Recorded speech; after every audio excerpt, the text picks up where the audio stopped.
Hello, welcome to another episode of Hanging with Dead Guys.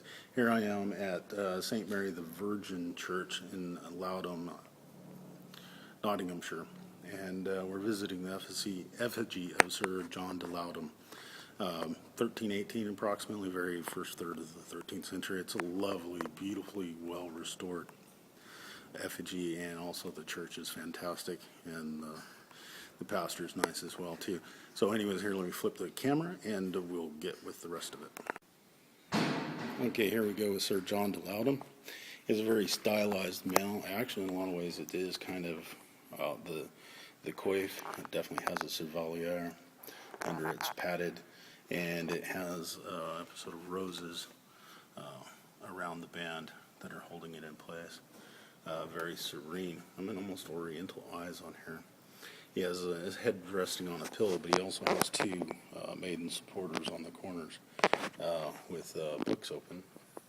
And then, of course, you see a very stylized male. He has a guage strap for his shield.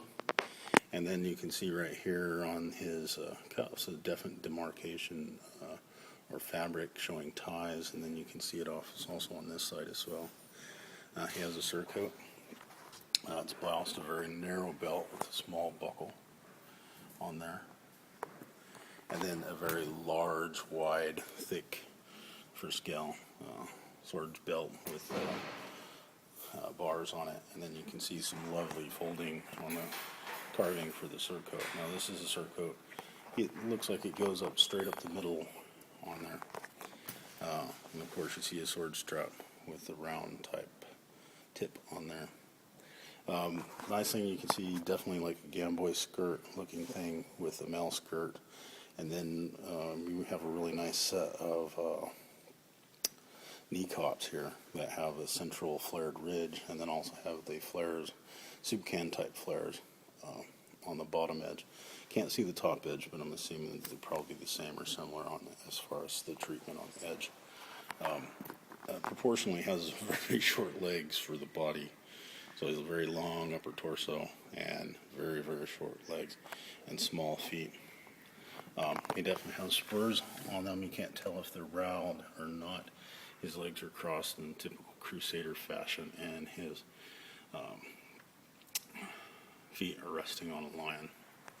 Okay, this is Sir John from the other side. I'm kind of wedged up against the wall in some chairs. They keep the chairs here to kind of protect him from the kids and stuff, but so he's not clambered on. But he has a long heater-shaped shield with a strap with like little cross florets on it, on a bend. Notice it doesn't go quite the typical, it's kind of off-centered from your normal bend on there. Here you go, you got a lovely example there. I don't fall over myself, but you have a lovely example of how the sword belt is actually laced on with multiple straps on there. You can see how it splits through, wraps on, and then ties on the back end of the loop and closes itself. Actually, very wonderful little cross guard for this sword. Too bad the handle and pommel stone's missing on it. Like I said, you have some wonderful crossbar mounts on there, and then of course you can see the knees really well through here, and then back on through his feet and legs. And then, of course, there's also a little face of a cherub-like supporter on the back end of the lion to look at it. So this is actually quite very nice